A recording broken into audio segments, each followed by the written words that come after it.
All right, great. Hi guys, welcome back. My name is Nina Means, Director for Austin Community College Fashion Incubator. Um, and we are here for our coffee talk for this week. I wanted to get a chance to catch up with you guys about where we started last week. Digital fashion is something that has been part of the trend of what's been going on. And so it's been so important for us to get a chance to connect the dots in terms of what does that mean in terms of our business, our industry.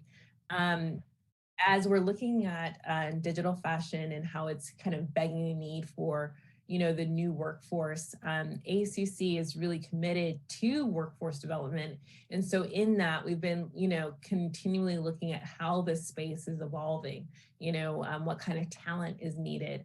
And so it's really been creating this new race for talent that can truly build 3D structures in the digital space. And so you've seen, things on Instagram or maybe in the gaming space that have really, created this need for more digital assets, more digital fashion.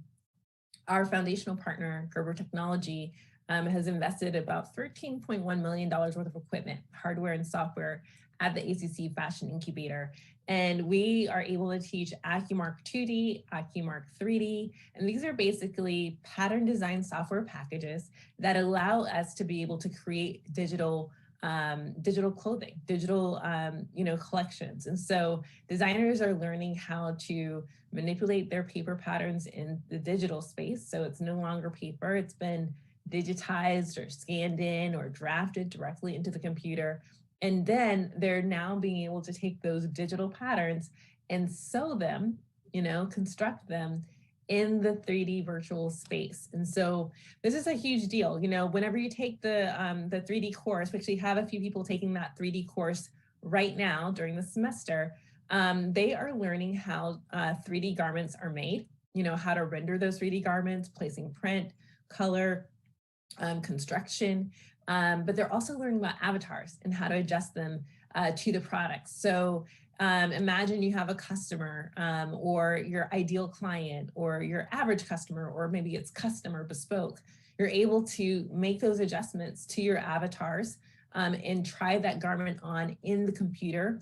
You're able to see heat maps and updates on how that garment is fitting based on, some very specific details about the fabric, about the fit, about the design, and make some decisions up front before you've actually gone into a physical sample. So you can imagine, there's a lot of benefits, to how this is working in our industry kind of in a long-term sense. And so, whenever you think about, well, what's the true value? Why are we doing this? What is the driving force behind 3D and 3D virtual design?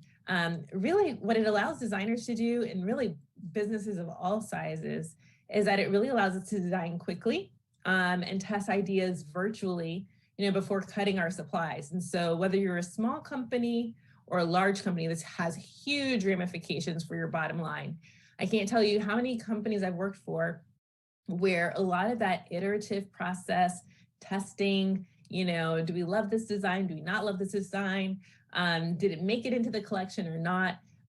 Those ideas get scrapped so quickly whenever something like, production costs can't be met, or we can't, the design just didn't execute correctly, or the material wasn't correct. So now instead of having to do all of those costly iterations and frankly, wasteful iterations, this space allows you to truly design quickly and test ideas virtually before cutting any of your supplies, which is a huge savings for small brands that we work with to get a chance to work this way. It really saves, money, in terms of this costly sample making, in terms of, I think at first we're thinking, okay, here's some sustainable opportunities that we have in terms of not, wasting extra paper and materials and, samples that are, kind of littering, our landfills and sometimes are being burned. This is kind of the ugly side of, what happens at times. But it's also saving on cost. And so if you're a small brand and every dollar counts, Your ability to create product in a very intentional way, testing those ideas early on before you've sent it to the seamstress, ask for, expensive updates from the pattern maker or graded all of your sizes and only to find out that the design, doesn't work in some way. All of these things can add up very, very quickly. And so it really does save your budget, in terms of costly sample making when you learn how to use the AccuMark 3D appropriately, whenever you learn how to use it, just to create some ideas and some samples and to get an idea of how does this actually look in real life before we've committed to making this sample for real. The last thing is, 3D really allows us, really brands for us to get a chance to connect with our customers, whether we're working business to business or direct to consumer. These 3D models are really great for merchandising and for marketing. And so if you're thinking about introducing a brand new idea and you're like, I don't know if my customer would really love it in this color. And truthfully, sometimes your customer doesn't know if they would like it in that color either. You can test that color in the silhouette that you want them to purchase well before you've invested in dyeing any materials, before you've cut any fabric, before you've, completely changed all of the patterns based on your materials. You can get a lot of things completed in terms of getting some buy-in, from your customer ahead of time in this 3D modeling space. And so it's really, it's helping designers do things that they could never do. It gives you the crystal ball that you always wish that you had to know whether or not you got a customer who really wants to go in this direction with you. If you're working with business to business and you're trying to kind of sell product to specialty stores, we've been used to as designers, if you've worked in our business, we do a lot of these CADs, where it's, an Illustrator sketch and we fill, with a pattern or color. We may add some three-dimensionality with some shadows or things of that nature. However, whenever you actually see the garment in 3D, your idea of how that garment looks and feels on a human being is completely different.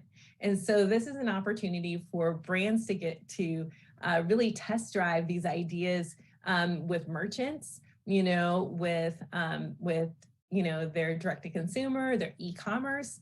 I've seen some brands, and I'll tell you again, I think I've talked about this brand before, Hanifa Official, if you follow her on Instagram, half of her e-commerce is digital. It's not even like actual products, it's genius. And I really believe that if you're not working this way, she really is leading the way in terms of how people are seeing the product. It's beautifully rendered. You're not missing anything from the garment itself, from not actually being a physical piece that you can hold in your hand, but you can see, what this garment could look like. And her avatar that she uses has more curves. And so you can see, who the intended customer is and how it would potentially fit on the body. She does phenomenal work. The colors, the prints, the designs, the knitwear, you really have to check her out, but she's already employing this. And so this kind of moves me into the next space of our talk today, and I'll kind of wrap up here is, where is this being used? Because this is really key. So we're going to learn all these, these skills. We're going to learn how to do these avatars. We're going to make these digital samples, but then where do I put it? Hanifa is a great example. You can put it on your e-commerce. You can put it in your Instagram. Some people are actually selling just the digital assets for influencers to wear instead of fast fashion. This is really kind of what the impetus of that Forbes article was that we talked about last week, really brought forward, is that, this could replace fast fashion. This could really be a step in sustainable direction that we really want to go in the fashion industry. So it doesn't mean you can't create and make really amazing things. It just means that maybe some of these things only live in the digital virtual world, which is a really exciting thought, especially when it comes to, saving our environment. There are other places that this could possibly be used, in places that it's currently being used. DressX, for example, that's a company that's been pretty much fueling all of the e-commerce for Farfetch. If you're familiar with them as a place to shop, farfetch.com, you should definitely check them out. But they have digital clothing that you can purchase there as well. The last thing is in terms of just kind of pulling this all back together towards workforce, we're really interested in seeing how many more designers we can put into this space. We want to really support the growth of digital fashion. We've got the resources to teach it at ACC. And so whether you're curious about 2D pattern design software, 3D pattern design software, we do have things that you can take just for you and be able to launch your next by learning how to do these different skills, how to make digital samples, how to manipulate patterns. It really is all there. And so we look forward to sharing this more with you. There's a vibrant gig economy on Upwork and Fiverr for people who do digital fashion design. And so if you're looking for someone to do that for you, we're actually encouraging our students to also create their own freelance work as well. But there are places for you to engage with this already and see how this could transform your fashion business. We would recommend you coming to learn it yourself, with the ACC, but we think that you'd really love getting a chance to see all the amazing things that digital fashion and 3D pattern design software could really do for you. So guys, this is just the beginning of kind of defining a new workforce environment for fashion. There's so much to go. The next week we're going to be closing out this series on digital fashion. And so we'll be talking about kind of the trendy nature of this because some people are a bit concerned about NFTs. I've been seeing a lot of, crypto NFT language that's kind of been, is this going to rise and fall? And, there's some other thoughts about that. So we'll talk about a little bit of that next week, not the crypto, but NFTs and digital fashion. But, we really do believe this is something that's here to stay. And next week, we'll tell you why. So if you really enjoy this content, don't forget to like, share, and subscribe. We love getting a chance to talk with you about things that are happening in our industry that are really important to our growth. This is where workforce is going, and it's key for us to get a chance to do these kinds of conversations with our local community and beyond. So that, people understand, where do I go to find out more, or where can I get this information? And so if you're curious, check us out on our website. We're austincc.edu/fashion incubator, or just send us a quick email at fashion.incubator@austincc.edu. We'll get you connected. Again, guys, thanks so much for joining us. My name is Nina Means. I'm the director for Austin Community College Fashion Incubator, and this has been Coffee Talk. Have a great week.